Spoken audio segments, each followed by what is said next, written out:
Hacia el final del siglo XV, los mexicas o aztecas habían impuesto su poderío mediante una alianza con señoríos vecinos desde el actual centro de México.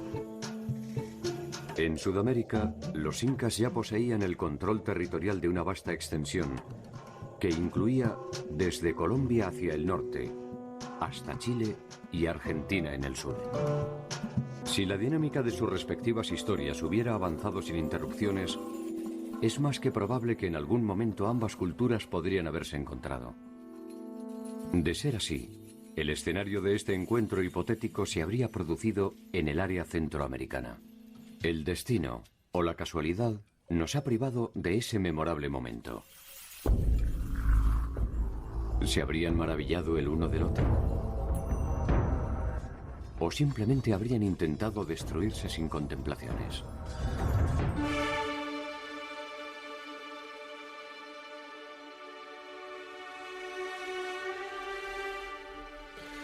La conquista de América es uno de los momentos álgidos de la historia de España, de la historia más convulsa también del siglo XVI.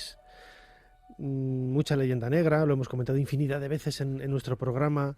La verdad es que es quizá el tema más manido, ¿no? Pero hay otras historias que nos ayudan a conocer un poco los personajes que protagonizaron ese momento, como decía ahora, álgido. Sobre la mesa de Ser Historia, de esta máquina del tiempo, tenemos la última novela de José Ángel Mañas, Conquistadores de lo Imposible, publicado por Arzalia. José Ángel, bienvenido a Ser Historia. Muy buenas. Es un placer compartir mesa con este novelista. Es muy conocido por esa tetralogía, ¿no? Historias del Cronen, pero también en otras ocasiones habías trabajado ya la novela histórica. Sí, arranqué con una novela sobre Alejandro Magno, El secreto oráculo, y bueno, pues ahí fue cuando un poco me entró el gusanillo, ¿no? Esa primera fue un reto que me puse a mí mismo, decir, bueno, estaba muy asociado, muy encasillado pues en la novela realista contemporánea, y dice, pues voy a ver si soy capaz de irme a antes de Cristo incluso, ¿no? Este siglo en el que Macedonia va a conquistar el Imperio Persa, y bueno, pues me atrajo el tema, pero es verdad que también me encontré con una serie de dificultades que fueron las fuentes, las geografías. Yo no hablaba, no manejo bien el griego y tal, y me dije, si vuelvo a reincidir en esto será una historia mucho más cercana, y efectivamente, bueno, primero me recreé en el español, pues el año 36, día a día, en el 80 aniversario. Y esa fue un poco mi segunda experiencia, y la tercera pues es esta, en la que me he metido pues a novelar lo que ocurrió en el siglo XVI, como has dicho.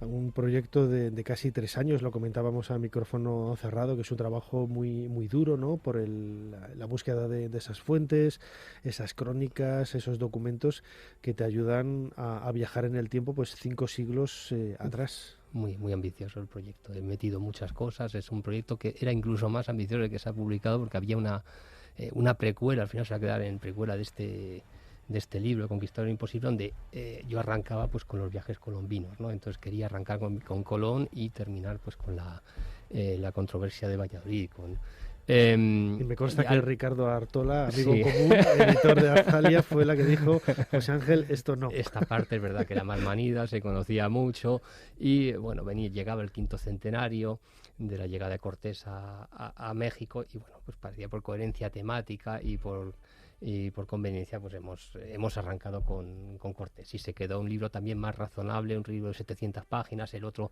ya se iba a las 900, era como mucho, pero bueno, en mi cabeza siempre, o sea, la ambición era recrear todas estas todo lo que ocurrió en esta primera mitad del siglo XVI, que hay un montón de anécdotas y un montón de personajes, ¿no? Y juntarlos todos de alguna manera en una única novela, o sea, nombres que los conocemos muy por separado, pues Cortés, Pizarro, Vasco Núñez de Balboa, Bartolomé de las Casas, Cabeza de Vaca, Lope de Aguirre, Y bueno, pues metiendo los reyes, arrancamos con los reyes católicos, pero luego pasamos a Carlos V, a Felipe II, y meterlo todo junto. Y luego, evidentemente, pues hay que hablar de Moctezuma y de Atahualpa, que está muy curiosa la introducción, ¿eh? Y la verdad es que te estimula la imaginación que hubiese pasado si se encuentra el imperio mexica o azteca con el imperio inca. Pues yo creo que como Cartago y Roma, uno de los dos habría quedado. Sí, sí, uno de los dos habría tenido que sobrevivir. Lo acabas de comentar, es una época fascinante de nuestra historia, con muchos elementos negativos, la violencia pues propia de aquellos siglos, pero muy agradable para escribir. Para novelar. O sea, evidentemente es una época muy convulsa, donde ocurren muchas cosas muy desagradables, pero claro, como novelista, pues es que no puede haber mayor aventura, ¿no? que recrear. O sea, el momento en el que llega, yo creo que el momento icónico para mí es el 8 de noviembre de 1519, que es cuando llega Cortés con sus hombres y con todos los tlaxcaltecas, que son los amerindios que le están apoyando, y entran en esta maravillosa ciudad que es Tenochtitlán, que está en mitad de un lago. Hay 3 calzadas que llegan hasta ella. Ellos tienen la sensación de estar en una novela de caballerías, ¿no? De ir andando por encima del agua, porque eran calzadas muy, muy estrechitas, que habían 8 caballos, ¿no? Y al final este recorrido, pues son unas islas que hay, pues al fondo hay que imaginarse pues las pirámides aztecas con los braseros en altos y humeando, una fisionomía pues muy blanca, la imagino yo, ¿no? Y al fondo pues el Valle de México, y sale Moctezuma, ¿no? Y se abrazan ahí Cortés, que es el supuesto representante este rey del otro lado del mar, que no lo es un rebelde de autoridad en ese momento, y Moctezuma, que sí que es el representante de lo que es el imperio mexica. Bueno, es un momento pues que se te pone los pelos de punta, ¿no? De una cuarta parte de la tierra que ha permanecido ajena a lo que ocurre en el resto del mundo, y claro, que ha habido unas civilizaciones importantes que hemos mencionado antes, y que yo creo que si llegan a seguir por su cuenta, pues habrían llegado posiblemente al mismo estadio que los demás, y bueno, ese choque va a ser un choque convulso, ¿no? Eso sí, que un auténtico choque de civilizaciones, y sucede lo que sucede, ¿no? Con muchas, pero bueno, es absolutamente fascinante, ¿no? Y luego da la circunstancia de que, no sé si decir España o Castilla, se encuentra en mitad de estos eventos, ¿no? Y es el principal protagonista. Entonces eso es bueno para nosotros como novelistas, porque claro, todas las crónicas están en castellano, que es lo que me frenaba, o la frustración que yo tenía con Alejandro Magno. Pues aquí no, aquí puedes ver las cartas de relación de Hernán Cortés, la historia de Indias de Bartolomé de las Casas, los comentarios reales de Inca Garcilaso. Entonces todos esos documentos, sobre todo los primeros cronistas, ¿no? Y bueno, la mejor de todas, yo siempre digo, es la verdadera historia de la conquista de la Nueva España, de Bernard Díaz del Castillo, que es el mejor texto, la mejor crónica de lo que sucedió en aquellos años, ¿no? Él era un capitán de Cortés. Uh-huh. Fíjate, yo siempre que escucho el nombre lo tengo aquí anotado, porque te iba a preguntar precisamente por esa documentación, especialmente Bernal Díaz del Castillo. Yo estudié en la Universidad de Valladolid y lo guardo con mucho cariño. El primer año estábamos, mis compañeros y yo, en el aula que se llamaba Bernal Díaz del Castillo. ¿Sí? Tenían nombres de personajes, Sí. Y ahí estábamos en la Universidad de Valladolid estudiando historia. José Ángel Bueno, Mañez estuvo presente en la controversia de Valladolid, luego en un momento también, dado, o sea, claro, que estaba, sí, pasa ahí que está estaba un poco más, todo. más de la parte de Sepúlveda que de las casas, pero ahí estaba.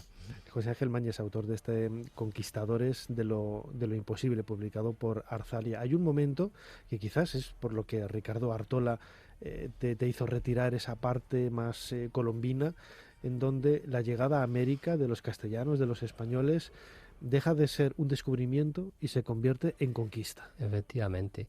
De hecho, pasa, o sea, si os acordáis, los que somos mayores nos acordamos, que fue el año 92. Claro, en el 92 se conmemora el descubrimiento de América, es el momento de la Expo Universal en Sevilla. Pues la sensación del tiempo que ha pasado desde entonces al momento en el que estamos, pues es lo que había pasado desde que los castellanos habían llegado a las islas, en ese primer contacto, que ese fue el contacto más violento y más tremebundo de las poblaciones autóctonas. No quedó nada, hasta que Cortés llega a México, al continente. ¿Qué es lo que cambia todo? Porque hasta ese momento no dejaban de ser, hombre, islas, las Antillas Mayores, islas grandes, estamos hablando de Haití, de Cuba, pero islas a fin de cuentas, y esto es un continente, y es lo que hace que, claro, la conquista absolutamente asombrosa, inesperada, sorprendente, sorpresiva de Cortés, que no debió de darse, pues cambia la historia de la hispanidad, por supuesto, pero de la humanidad, ¿no? Entonces yo siempre digo, antes hemos hablado un poquito de Roma y Cartago, poniendo un paralelismo con la historia de Roma, que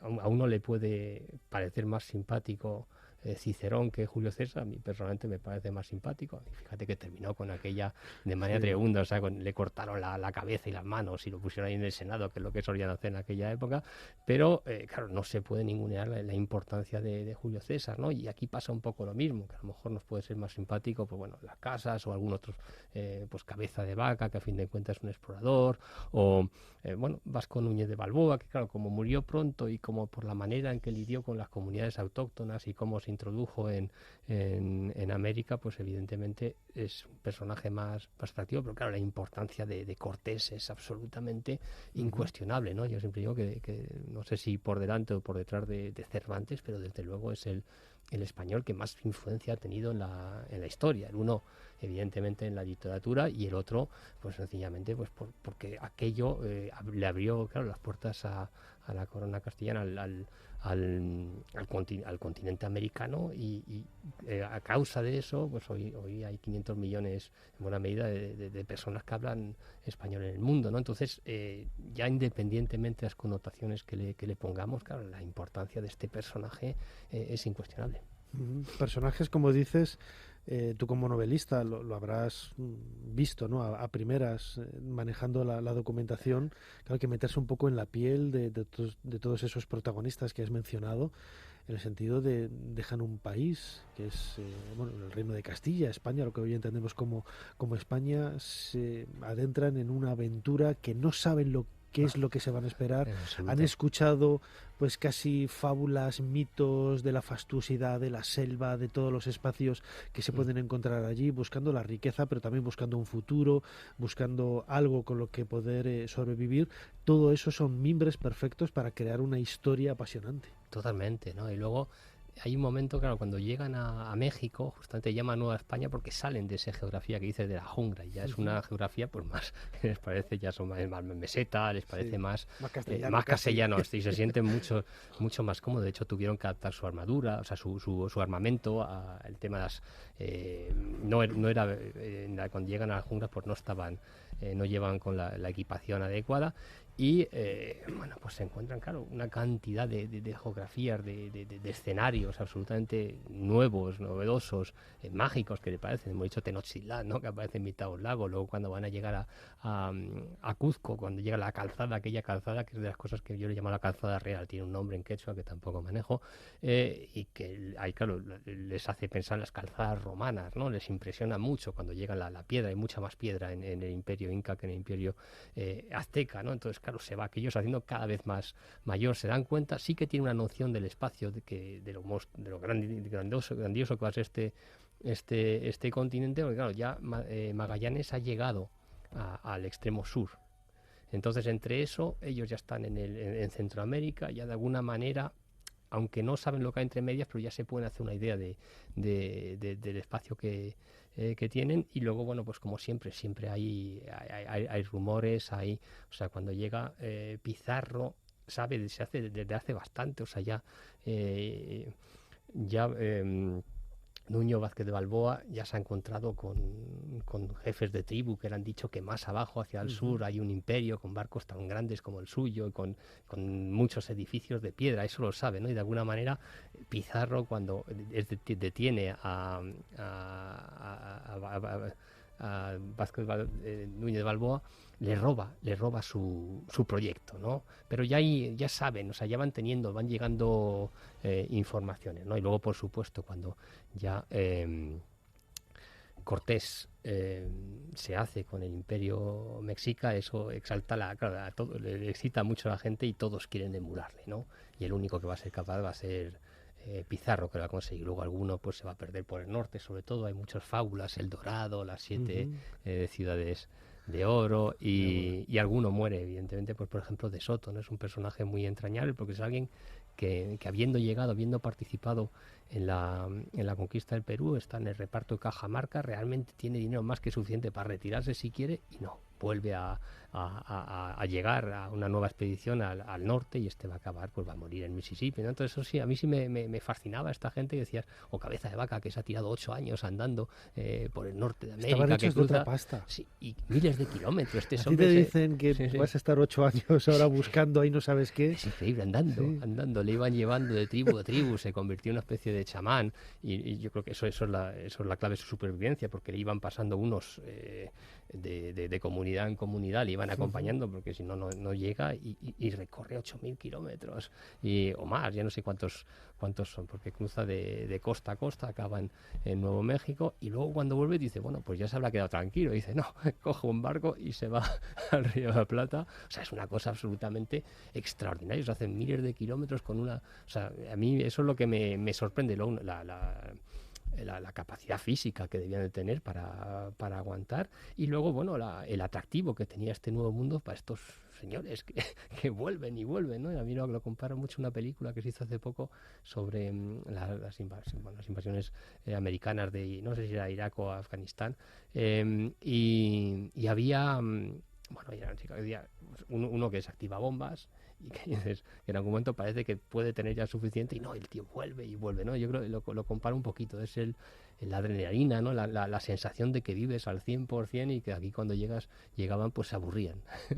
Claro, quizá de ahí un poco la justificación de este título, Conquistadores de lo imposible, Sí. Ese aspecto imposible que es casi como una especie de meta inalcanzable, ¿no? Es absurda, es que para mí era lo que más daba una sensación de lo que lo que ha logrado. Bueno, es un logro, claro, luego puedes contarlo positiva o negativamente, pero que en menos de 60 años, además una gente muy desorganizada, porque cualquier otra conquista, estamos pensando, antes hemos mencionado a Alejandro Magno, pues va con 50.000 hoplitas y todos los láteres, con lo cual tenía un camino, tenía una meta, sabía dónde llegaba. Evidentemente, estoy pensando las legiones romanas cuando llegan con los Escipiones, bueno, eso era más previsible, pero en todo caso, cualquiera de estos grandes conquistas hay un plan. Aquí es que van gente que van poquito a poquito descubriendo el territorio, que van partido a partido, que van en cáscaras de nueces. Sí. Y claro, es absolutamente extraordinario que en menos de 60 años, pues que descubren, exploran, conquistan y colonizan y organizan administrativamente un territorio ingente, ¿no? Y de una manera muy a trancas y barrancas. No es una conquista con un estado real. Sí, la corona pues les da un papelito, usted es dueño de tal territorio, si lo conquista a partir de entonces, pero se va improvisando, y el resultado es de una eficacia absoluta, ¿no? O sea, francamente es muy asombrosa. Es una historia que yo todavía, y cuanto uno más entra y más lo ve de cerca, menos me la creo. O sea, yo la sensación que tengo es de como demonios incredulidad se pudo haber hecho. Absolutamente. Uh-huh. Conquistadores de lo imposible es el título de esta novela, publicado por Arzalia, de José Ángel Mañas. José Ángel, muchísimas gracias por habernos ayudado a hacer un poquito más de historia. Venga, gracias a vosotros.